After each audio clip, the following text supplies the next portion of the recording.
সুফিদের সন্ধানে টিমের জন্য প্রায়ই ভয়ঙ্কর অভিজ্ঞতা হয় ৩৬০ আউলিয়ার প্রতিবেদনগুলো সবার সামনে তুলে ধরতে। সর্বোচ্চ প্রচেষ্টা থাকে নিখুঁত তথ্য উপস্থাপনে। জনশ্রুতি আর বংশ পরম্পরা, খাদেম মোতোয়াল্লিগণের তথ্য এবং দিব্যদৃষ্টি সম্পন্ন সাধকদের তথ্যের মাঝে বিস্তর ফারাক হয়ে যায় প্রায়ই। যেখানে টেকনোলজির যুগেই কয়েক দশক পর তথ্যের সংমিশ্রণ হয়ে যায়, সেখানে শত শত বছর পূর্বে জনমানুষহীন গহীন জঙ্গলের তথ্য পেতে আমাদের ধারস্থ হতে হয় অন্তর্চক্ষু খোলা এমন সুফি সাধকদের নিকট। একজন প্রকৃত সুফি আর একজন সুফি সম্পর্কে নির্ভুল তথ্য দিতে পারবেন। এবারের প্রতিবেদনটি ৩৬০ আউলিয়ার মধ্যে অন্যতম হজরত শাহ সুলেমান ফতে গাজী রহমতুল্লাহ আলাইকে নিয়ে। জপনামে মোহাম্মদ সাল্লে আলা তৌহিদের মুর্শিদ কমলেওয়ালা, তব নামে আছে কত শান্তি সুধা, তব নামে আছে কত শান্তি সুধা, যে নামে হলো জগৎ উতালা, জপনামে মোহাম্মদ সাল্লে আলা। সুপ্রিয় দর্শক শ্রোতা, আমরা আছি হজরত শাহ সুলেমান ফতে গাজী রহমতুল্লাহ আলাইহের পবিত্র রওজা শরীফে। এমন একজন মহামানব যিনি ৩০৭ জনের মধ্যে সবচেয়ে বয়োজ্যেষ্ঠ ছিলেন এবং হজরত শাহজালাল রহমতুল্লাহ আলাইহের নির্দেশে পরামর্শে তারা এই অঞ্চলে আসেন এবং একসাথে ১২ জন আসেন বলে জনশ্রুতি রয়েছে। সুফিদের তথ্য মতে হজরত শাহ সুলেমান ফতে গাজী রহমতুল্লাহ আলাইহি ছিলেন প্রসিদ্ধ সাহাবী হজরত জাবের রাদিয়াল্লাহু তাআলা আনহুর বংশধর। ওনার বাবার নাম ছিল হজরত আমজাদ খিজরি রহমতুল্লাহ আলাই। হজরত ফতে গাজী রহমতুল্লাহ আলাইহের নাম ছিল হজরত আফজাল আহমেদ ফতে আলী রহমতুল্লাহ আলাই। তিনি পুঁথিগত বিদ্যার চেয়ে আধ্যাত্মিক বা মারেফাতের জ্ঞানে অধিক জ্ঞানী ছিলেন। তিনি যে গুরুর কাছে শিক্ষা নিতেন তার নাম হজরত আনসার আহমেদ শানগাজী রহমতুল্লাহ আলাই, যার মাজার শরীফ সৌদি আরবে অবস্থিত। হজরত আনসার আহমেদ শানগাজী রহমতুল্লাহ আলাইহের 11 জন শিষ্যের মধ্যে প্রধান এবং প্রথম ছিলেন হজরত ফতে গাজী রহমতুল্লাহ আলাই। 7 বছর বয়সকালেই হজরত ফতে গাজী রহমতুল্লাহ আলাইহের বাবা হজরত আনসার আহমেদ রহমতুল্লাহ আলাইহের কাছে দিয়ে আসেন। 7 বছর বয়স থেকে 24 বছর বয়স পর্যন্ত তিনি তার গুরু হজরত আনসার আহমেদ রহমতুল্লাহ আলাইহের কাছেই শিক্ষা নিয়েছেন। শিক্ষার পর অল্প বয়সেই হজরত আনসার আহমেদ শানগাজী রহমতুল্লাহ আলাইয়ের দরবারটি প্রায় 23 মাস পরিচালনা করেন। পরে হজরত আনসার আহমেদ রহমতুল্লাহ আলাইহি একদিন বললেন, হে ফতে আলী, তুমি পূর্ববঙ্গে প্রবেশ করো। তখন তিনি গুরু শানগাজী রহমতুল্লাহ আলাইকে জিজ্ঞাসা করলেন, হুজুর, আমি পূর্ববঙ্গের কোথায় যাব? জানা যায় এখন যে স্থানে তিনি শায়িত আছেন এই স্থানের নাম ছিল অন্তনগর। তখন এই স্থানে জনমানুষ ছিল না। পাহাড় ও গহীন জঙ্গল, হিংস্র পশু প্রাণীদের অভয়ারণ্য ছিল। হজরত আনসার আহমেদ শানগাজী রহমতুল্লাহ আলাই হজরত ফতে আলী রহমতুল্লাহ আলাইকে ভবিষ্যৎবাণী করলেন, তুমি সেখানে যাবার 6 বছর পর যুদ্ধে জড়াতে হবে, তাই এখন থেকেই সৈনিক তৈরি করো। ৬৮৩ হিজরিতে হজরত ফতে গাজী রহমতুল্লাহ আলাইহের বয়স যখন ২৬ বছর, তখন একজন মহিলা এবং 4 জন পুরুষ সাথী নিয়ে ভারতবর্ষে আসেন। সুফিদের ভাষ্যমতে যে মহিলাকে তিনি সাথে এনেছিলেন তিনি তার খাদেম ও স্ত্রী ছিলেন। স্ত্রী হলেও হজরত ফতে গাজী রহমতুল্লাহ আলাইকে নিজের পীর ও মুর্শিদ ভাবতেন, যার কারণে তাদের মধ্যে স্বামী স্ত্রীর প্রচলিত সম্পর্ক ছিল না। শরীয়তের বাধ্যবাধকতার জন্য বিয়ে করে সাথে রেখেছিলেন, যার নাম ছিল মরিয়ম। ফতে গাজী রহমতুল্লাহ আলাইহে তাকে সোনা বিবি বলে ডাকতেন। বর্তমানের হবিগঞ্জের এই স্থানে এসেই প্রথমে আস্তানা গেড়েছিলেন এবং 9 মাস অবস্থান করেন। 9 মাস পর তিনি বর্তমানের সাতক নামক এলাকায় চলে যান। সেখানে 2 বছর 4 মাস অতিবাহিত করে 170 জন ভক্ত বানালেন। 170 জন ভক্ত থেকে বাছাই করে 21 জন এবং ওনার সাথে থাকা 5 জন, তিনি সহ মোট 27 জন নিয়ে আবার হবিগঞ্জে চলে আসেন। শুধু পতাকা যাব না বা ফিল্মকে যাব না, হ্যাঁ, পর্যায়ক্রমে 360 জন ওলি এই বন্দিকে টিলেন দেশে গেছে, যে আসতেই পারেন। হ্যাঁ। এইখানে এরা বন্দিক কিছু করছে, ভাইদের সাথে যারা ছিল ওলিদের সাথে যারা খেদমত ছিল এরাও ছিল, এরাও এখানে আসা যাওয়া করতো। মানে এখান থেকে একটা রাস্তা আছে আপনার, ষাট জাঙ্গাল বলা হয়, এটা উসাইল গাইবি মসজিদ। তখন আপনি কিছু জি। সময় এই স্থানে ৪ বছর যখন অতিবাহিত হলো, তখন গৌর গোবিন্দ রাজার সাথে যুদ্ধ সংগঠিত হবে এমন অগ্রিম বিবৃতি দেওয়া শুরু করলেন হযরত ফতেহ গাজী রহমতুল্লাহি আলাইহি। না, দুইজনও নয়, না 360 আউলিয়াও এখানে এসেছে, এখানে আসেছেন। এমনকি 12 আউলিয়া সহ এখানে এসেছে। জি জি তাহলে এই তীরের একটা মাহাত্ম্য এবং আছে মর্যাদা আছে। আছে এমনকি আমরা এটাকে দেখতে চাই, দূর দূরান্ত থেকে মানুষ যখন আসে, জি। তো তখন কি এটাও দেখে যায় মানুষ? এই না। দেখে আসে, উঠে অনেক সময়। যে নাম শুনে দিবস রজনী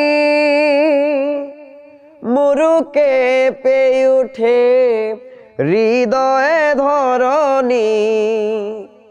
যে নাম শুনে দিবস রজনী মুরুকে পেয়ে উঠে হৃদয়ে ধরণী।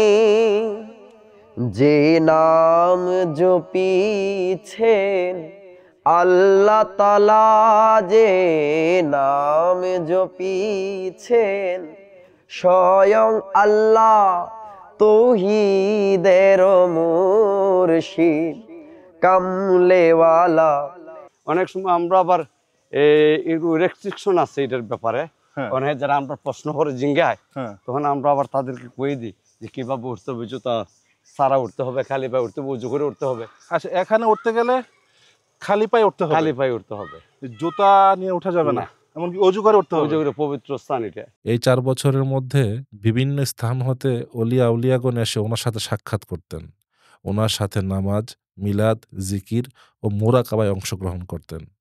বন্দিগি টিলা নামে একটি পবিত্র স্থানের সন্ধান পাওয়া যায়, যেখানে শত শত সুফি আগমন করেছেন। হযরত ফতেহ গাজী রহমতুল্লাহি আলাইহি সাধনার জন্য এই টিলাকে ব্যবহার করেছেন। বিভিন্ন স্থানে গভীর সুড়ঙ্গ আর গুহা এখনও সেখানে দেখা যায়, যেখানে তিনি ধ্যানে নিমগ্ন হতেন। সুফিদের এই সাধনাকে গৌর সাধনা বলে থাকে। আস্তে আস্তে সুপ্রিয় দর্শক শ্রোতা, এখানে হযরত শাহ ফতেহ গাজী রহমতুল্লাহ আলাইহির রওজার পাশে যে বন্দিগি টিলাটি আছে, এই বন্দিগি টিলায় এর ভিতরেই একটি গুপ্ত পথ আছে, যেটাকে আমরা যদি আল্লাহ রাসূল সাল্লাল্লাহু আলাইহি সাল্লামের যোগে যাই, গারে হেরা, বা আমরা হযরত নাসিরউদ্দিন সিপাহসালার এখানেও দেখেছি, চিল্লা বলা হয়, গুরচিল্লা। এখানেও এমন গর্ত আছে যে গর্তের মধ্যে সাধকরা আহ, লম্বা একটি সময় ধরে মুরাকাবা মুশাহাদা ধ্যানে মগ্ন থাকতেন। আমরা একটু, অনেক ভয়ঙ্কর জায়গা, তো আমরা মানব জাতিকে দেখাতে চাই যে আসলে আল্লাহর বলিগণ যে অলি হয়েছেন, আল্লাহর বন্ধু হয়েছেন, কতটা ত্যাগ, কতটা তিতিক্ষা, সাধনা, কতটা কষ্ট করতে হয়েছে। আমরা নিচে নামতেই কত রশির আয়োজন করছি, তারা ওই সময় কিভাবে নেমেছেন আমরা জানি না।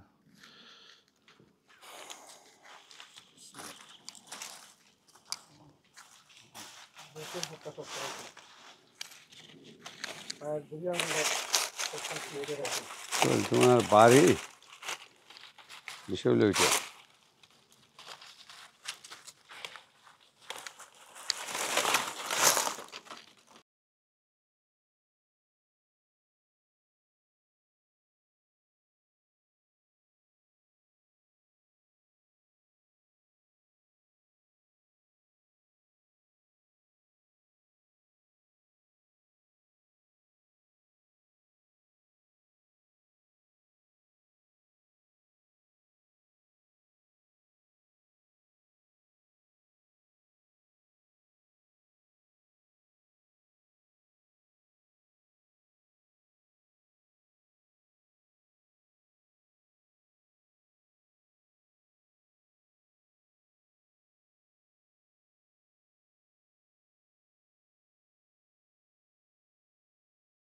সুপ্রিয় দর্শক শ্রোতা, সুফিদের সন্ধানের অনুসন্ধানের টিম আমরা কয়েকদিন আগে একবারে এসেছিলাম। তো আমাদের কাছে মনে হয়েছে এই যে গুহাটি আছে, গুহাটির কিছু আভ্যন্তরীণ সেই ব্যবস্থা করে গুপ্ত আপনি কিছু পারবেন। প্রবেশ পথ বা বের হবার পথ রয়েছে, যে কোনো জায়গায় থাকতে পারে।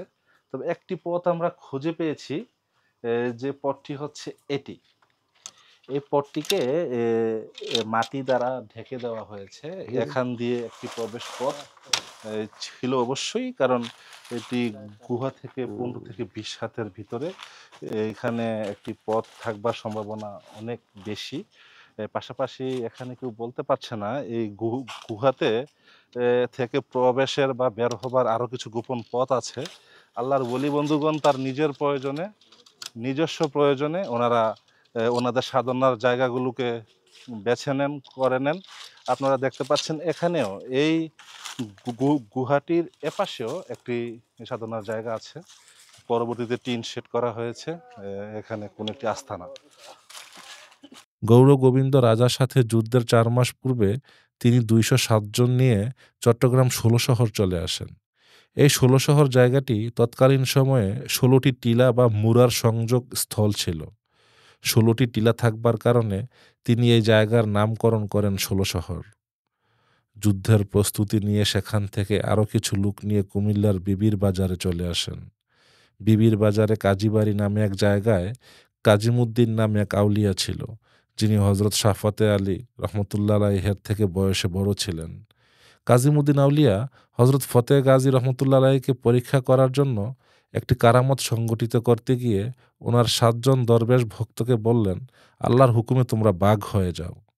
সাথে সাথেই তারা বাঘে রূপান্তর হলো। হজরত ফতে গাজী রহমতুল্লাহ আলাইকে বললেন, এদেরকে মানুষে রূপান্তর করে দেখান। তখন হজরত ফতে গাজী রহমতুল্লাহ আলাইহি বললেন, হে বাঘ, তোমরা আল্লাহর হুকুমে মানুষে রূপান্তর হও। সাথে সাথে বাঘগুলো আবার পূর্বের মানুষের রূপে রূপান্তর হলো। এই স্থানই বাঘ পাহাড় হিসাবে পরিচিত ছিল, বর্তমানে কাজীর পাহাড় হিসাবে পরিচিত। বাঘ আইতো, তারপরে আপনার হরিণ আইতো, এরপরে সাপ আইতো, আমরাও দেখছি সাপ। এখনও বান্দর আসে, মনে করেন প্রত্যেক বছরে একবার বান্দর আসে, আইসা মনে করেন এখানে ঘুরে ঘুরে করে। তো উনি সিটাং হইয়া কুমিল্লা হইয়া আমাদের এখানে আসছে। সাথে কে আসিল? গাজী সাহেব আসিল। এই যে এখন লাইলটা আছে না, এটা গাজীর লাইল। উনি আগে আগে হাঁটছে, আল্লাহর হুকুমে রাস্তা হয়ে গেছে। এখান থেকে সিলেট পর্যন্ত রাস্তাটা আছে। এটা কেউ কাটছে, কেউ দখল করছে, মানে এইটার উপরে উনি আইয়ে বসছে।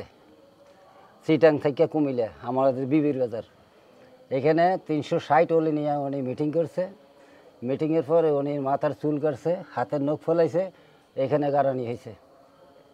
উনি সহযোগী একজন রেখে গেছে এখানে, ওই নিচে আছে।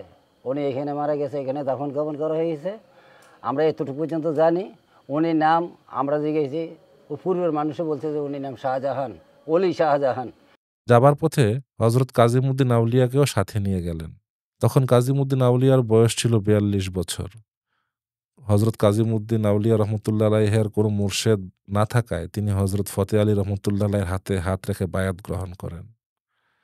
এই স্থানেই হজরত শাহজালাল রহমতুল্লাহ আলাই দিল্লি হতে চট্টগ্রাম হয়ে আসার পথে আস্তানা গেড়েছিলেন। এখানে একটি রওজা শরীফও রয়েছে। পাশাপাশি ৩৬০ আউলিয়ার একজনের রওজাও এই স্থানে রয়েছে। আরেকজন ৩৬০ আউলিয়ার রওজা এই স্থানের নিকটেই বর্তমানে ভারতের সীমানায় নদীর ওপার দুর্গাপুরে অবস্থিত। নদীর দুই পারে ২ জন ৩৬০ আউলিয়া শায়িত রয়েছেন। আরো সমকামে আছে যে নাম, ওই নামে আলোকিত খোদাই কালাম। আরো সমকামে আছে যে নাম, ওই নামে আলোকিত খোদাই কালাম। আকাশে বাতাসে ভাসে নিরালা, আকাশে বাতাসে ভাসে নিরালা, তৌহিদের মুর্শিদ কামলেওয়ালা। হজরত ফতে গাজী রহমতুল্লাহ আলাইহির সাথে আসা মরিয়ম সোনা বিবি খাবারের ব্যবস্থা করতেন, রান্নাবান্না করতেন। ভ্রাম্যমাণ এই জীবনে খাবারের জন্য থালা বাসন কিছু না থাকায় নদী বা দিঘি হতে হাঁড়ি পাতিল থালা বাসন চামচ যা চাইতেন তাহাই আল্লাহর কুদরতে নদী থেকে উঠে আসত। আবার নদীতে রাখলে তা নদীতেই চলে যেত। কিন্তু গুমতির মোড়ে যখন থালা বাসন নিয়ে খাবার দাবার সম্পন্নের পর নদীতে রাখতে গেলেন, তখন তা ভেসে থাকে আর ডুবে না। পরে হজরত ফতে গাজী রহমতুল্লাহ আলাইহি বললেন, 6 কিলো দূরে অমুক জায়গায় একটি টিলা বা মুড়া আছে, সেখানে রেখে আসো। সোনা বিবি ওই টিলাতে গিয়ে রেখে আসেন। সেই মুড়াই বর্তমানে ঐতিহ্যবাহী সোনা মুড়া, যা এখন ভারতের সীমানায়, যা সোনা বিবির নামেই পরিচিত। হযরত ফতেহ গাজী রহমতুল্লাহের স্ত্রী রওজা এই সোনামুড়া পাহাড়ে অবস্থিত। হযরত ফতেহ গাজী রহমতুল্লাহ আলাই 208 জন নিয়ে নদীর পার ঘেঁষে সিলেটের উদ্দেশ্যে রওনা হয়ে বর্তমানের ব্রাহ্মণবাড়িয়ায় এসে পৌঁছান। তখন এই জায়গার নাম ছিল শ্রীরামনগর। ওনার সাথে 208 জনের মধ্যে একজন বিভিন্ন স্থানে গিয়ে গিয়ে সরঞ্জামের ব্যবস্থা করতেন। তিনি হিন্দু থেকে মুসলমান হয়েছিলেন। তার নাম ছিল বাবুরাম ব্রাহ্মণ। তিনি ব্রহ্মচারী ছিলেন। পরে ওনার নাম অনুসারে এই জায়গার নাম করা হয় ব্রাহ্মণবাড়িয়া। 208 জন বর্তমানের হবিগঞ্জের আস্তানায় পৌঁছার 29 দিন পর যুদ্ধের ডাক আসে। যখন তিনি যুদ্ধে যোগদান করেন তখন হযরত ফতেহ গাজী রহমতুল্লাহের বয়স ছিল 30 বছর। তিনি জাগতিকভাবে বয়সে নবীন হলেও সাধনা জগতে মুরব্বী বা বয়োজ্যেষ্ঠ হিসাবে পরিচিত বা সম্মানিত ছিলেন। গৌর গোবিন্দের সাথে যুদ্ধে ওনার অসংখ্য অবদান রয়েছে। তার মধ্যে অন্যতম হচ্ছে গৌরগোবিন্দ রাজা যুদ্ধের এক পর্যায়ে জাদুর মাধ্যমে এক ঝাঁক বিষাক্ত সাপ ছেড়েছিলেন। হযরত ফতেহ গাজী রহমতুল্লাহের কাঁধে একটি রুমাল থাকত। তিনি এই রুমাল দিয়ে সব কটা সাপকে হত্যা করে যুদ্ধক্ষেত্রের পাশে একটি পুকুরে ফেলেন। গৌরগোবিন্দ রাজা যখন যুদ্ধে হেরে আত্মসমর্পণ করলেন, তখন এই ফতেহ গাজী রহমতুল্লাহের কাছেই মুসলমান হবার কারণে তাকে হত্যা না করে স্থান ত্যাগের অনুমতি দিয়েছিলেন। এই যুদ্ধ বিজয়ের পরেই হযরত ফতেহ আলী রহমতুল্লাহের নামের শেষে গাজী লকব যুক্ত হয়। বর্তমানে যেখানে হযরত শাহজালাল রহমতুল্লাহের রওজা, তার কিছু দূরেই তিনি 22 দিন অবস্থান করেন। এখান থেকেই হযরত শাহজালাল মুজাররদ ইয়েমেনী রহমতুল্লাহ আলাই বিভিন্ন জনকে বিভিন্ন দায়িত্ব দিয়ে বিভিন্ন স্থানে প্রেরণ করেন। হযরত নাসিরউদ্দিন সিপাহ সালার রহমতুল্লাহ আলাইকে 41 জনের প্রধান করে পাঠানো হয় এবং হযরত ফতেহ গাজী রহমতুল্লাহ আলাইকে 12 জনের প্রধান করে পাঠানো হয়। এই আস্তানা থেকে কিছুদিন পর হযরত ফতেহ গাজী রহমতুল্লাহ আলাই বর্তমানের চাঁদপুরে চলে আসেন, যা পূর্বে ভঙ্গীর চর নাম ছিল। তারপর উনি নামকরণ করেন খিজিরনগর। চাঁদপুর থেকে তিনি তিনার আস্তানা বন্দিগি টিলাতে যান। যাওয়ার পথে আলীগঞ্জ নামক স্থানে এসে বিরতি নেন। এইখানে বটগাছের একটি ডালা মাটিতে পুঁতেন, যা বর্তমানে বিশাল এক বটবৃক্ষে রূপান্তর হয়েছে এবং শত শত বছরের কালের সাক্ষী হয়ে রয়ে গিয়েছে। এইভাবে তিনি পথে পথে আরও প্রায় ৮৬টি বটের ডালা মাটিতে পুঁতেন, যার মধ্যে লালমাই মগবাড়িতে একটি, কুমিল্লা সদর দক্ষিণের বিজয়পুরে একটি। সর্বশেষ ডালাটি তিনি রওজার কাছাকাছি মাটিতে পুঁতেন, যেখানে তিনি বসে ধ্যানে মগ্ন হতেন।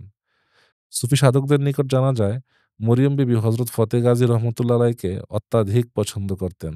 মনে মনে বিবাহ বাসনা করাতে তিনি বিয়েও করেছিলেন। তবে সুফিদের বৈবাহিক জীবন সাধারণের মতো নয়। মরিয়ম বিবিও সাধিকা ছিলেন। আল্লাহর লীলা বোঝা দায়। মরিয়ম বিবি যা আল্লাহর কাছে চাইতেন তাহাই পেতেন। একদিন হযরত ফতেহ গাজী রহমতুল্লাহ আলাই মরিয়ম বিবিকে ডেকে বললেন, আমাদের বিয়ে হয়েছে কিন্তু আমরা কখনো মিলিত হইনি। বন্দিগি টিলাতে আলাদা আলাদা 2টি গাছ দেখিয়ে বললেন, এই 2টি গাছ একত্রিত হয়ে যাবে। এমনভাবে একত্রিত হবে যে দেখেই মিলনের তৃপ্তি পাওয়া যাবে। এখনো পর্যন্ত সেই নিদর্শন রয়ে গিয়েছে। গাছ 2টি এমনভাবে মিশেছে যেন তারা স্বামী স্ত্রী। সৈয়দে মুহাম্মদ নবীজি আমার, তব কদম মুবারকে সালাম হাজার। সৈয়দে মুহাম্মদ নবী সরওয়ার, তব কদম মুবারকে সালাম হাজার। রাসেলে দেওয়ান তব নামে উতালা, রাসেলে দেওয়ান তব নামে উতালা। তৌহিদের মুর্শিদ কামলেওয়ালা। হযরত ফতেহ গাজী রহমতুল্লাহ আলাই 72 বছর হায়াতে জিন্দিগিতে ছিলেন। ওনার ওফাতের পর কবরে লাশ নামানোর সময় বা নামানোর পর ওনার পরনের ধুতি লুঙ্গি, কাঁধের রুমাল এবং সোনা বিবির কাপড় দিয়ে মুড়িয়ে দেওয়া হয়েছিল। ওনার দেহ গায়েব হয়ে গিয়েছিল, কিন্তু এখনও এই রওজাকে জীবন্ত মনে হয় জনসাধারণের। তিনি রওজাস্থ হয়েছেন ইহাও যেমন সত্য, আবার তিনি গায়েব হয়ে গিয়েছেন ইহাও সত্য। এখনও হজরত ফতে গাজী রহমতুল্লাহের সাক্ষাৎ দেন প্রতিনিয়ত, পাগলের বেশে, ইমামের বেশে, অতিথি বা পথিকের বেশে, তার রওজা জিয়ারতে আসা ভাগ্যবান ব্যক্তিদের। সুফিদের মতে হজরত ফতে গাজী রহমতুল্লাহে মুহূর্তেই যে কোনো স্থানে বিচরণ করতে পারতেন। তিনি নানান সময়ে নানান স্থানে ধর্ম প্রচার করতেন। একই সময়ে তিনি কয়েক জায়গায় নিজের অস্তিত্বের জানান দিয়েছিলেন। সারা দেশে হজরত ফতে গাজী রহমতুল্লাহের 5টি মাজারের সন্ধান পাওয়া যায়। একটি চট্টগ্রাম, আরেকটি বরিশাল, কুষ্টিয়া, হবিগঞ্জ এবং রাজশাহীতে। হজরত ফতে গাজী রহমতুল্লাহ আলাইহে ওফাতের 120 বছর পর ধনরাজ নামের এক রাজা এই স্থানেই একটি দালান করতে চেয়েছিলেন। পরপর 7 বার ভেঙে যাওয়ার পর ধনরাজ এই স্থান ত্যাগ করে চলে যান। এই রওজার উপর দিয়ে ব্রিটিশরা রেললাইন করতে চেয়েছিল। অলৌকিকভাবে রেললাইন রওজা থেকে কিছু দূরে চলে যায়। এই যে রেল লাইনটা, এই যে রেল লাইন। এই রেল লাইনটা যেটা ব্রিটিশ গভর্নমেন্ট আগে, জি, রেল লাইনটা কিন্তু ছিল এইদিকে দিয়ে আপনার, মানে মাজার ওই পাশ ওই দিয়ে ছিল। পাশে ধান পাশে ছিল। তখন তো এরা কাজ করতে গিয়ে অনেক দুর্ঘটনা ঘটছে। পরে এটা তো ব্রিটিশ ফরেনার এরা সব টপনা দেখছে যে এখান থেকে নেওয়া যাবে না, যা এখন রেলটারে বাম সাইডে নেওয়া হয়েছে, একটু বাঁকা আছে, জি, জি। এটা ওনার কেরামতি। পাকিস্তান আমলে রওজার উপর দিয়ে বিদ্যুতের লাইন নিতে চেয়েও পারেনি। পরে রওজার সীমানায় আলোকিত করে তারপর বিদ্যুৎ সচল হয়েছিল। এটি হলো পাওয়ার প্ল্যান্ট যখন করে পাকিস্তান আমলে, জি, আপনার 61-62-তে পাওয়ার প্ল্যান্ট কমপ্লিট করার পরে তখন তারা এই যখন চালু করছিল তখন চালু হয় না, জেনারেটর চালু হয় না। তখন ওই এটার চেয়ারম্যান ছিল মাদারি পাকিস্তানের, বা ফরেনার ছিল ইতালিয়ান বা বিভিন্ন দেশের। এরা স্বপ্ন টপ্ন দেখে আর হয় না। ওই স্বপ্ন টপ্ন দেখে পরে সিদ্ধান্ত হইলো যে মাদার আগে লাইন দাও, প্রত্যেকে যে দরবার লাইন দাও। তখন 5টা খুঁটি সেকশন হলো, ওই এখান থেকে আমাদের লাইনটা ফ্রি। মানে মাজার আগে বিদ্যুৎ জ্বলবে, তারপরে এখানে মাদার লাইন টানার পরে তখন বিদ্যুৎটা চালু হয়েছে, জি। এখন পর্যন্ত আছে। এখানেই অলৌকিকভাবে নির্মাণ করেন একটি কূপ।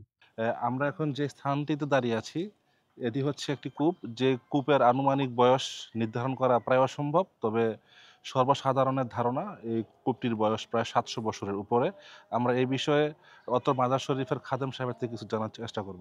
এই কূপটি সম্পর্কে আমরা যা আমার বাবার কাছে শুনছি, আমরা এই কূপটি উনি গোসল করতেন, উজু করতেন, এটা শুধু এটা উজু এবং গোসল। হযরত শাহ ফতে গাজী রহমতুল্লাহ আলাইহি এই কূপের পানি দিয়ে অজু এবং গোসল করতেন শুধু। হ্যাঁ, ওই পানিটা আমরা কিন্তু ওই পানিটা যারা আশিক গান আছে পানি চায়, ওই পানিটা দেওয়ার জন্য একটু আদেশ আছে। রহস্যময় মহাপুরুষ হজরত ফতে গাজী রহমতুল্লাহ আলাই নিজের জীবন যৌবন আল্লাহর রাহে উৎসর্গ করেছেন। আল্লাহর বন্ধুতে পরিণত হয়েছেন। তারা অমরত্বে বিচরণ করেন। এখন ওনার রওজা মোবারকে গেলে অদ্ভুত এক স্বর্গীয় অনুভূতি তৈরি হয়। শত শত মানুষ বিপদ আপদ, বালা মুসিবত, নানান সমস্যায় রওজায় গিয়ে মানত করে উপকৃত হচ্ছেন। একজন সাধক কিভাবে সাধনা করতে হয়, কোন স্থানে সাধনা করতে হয়, বন্দিগির টিলাকে দেখলেই বোঝা যায়।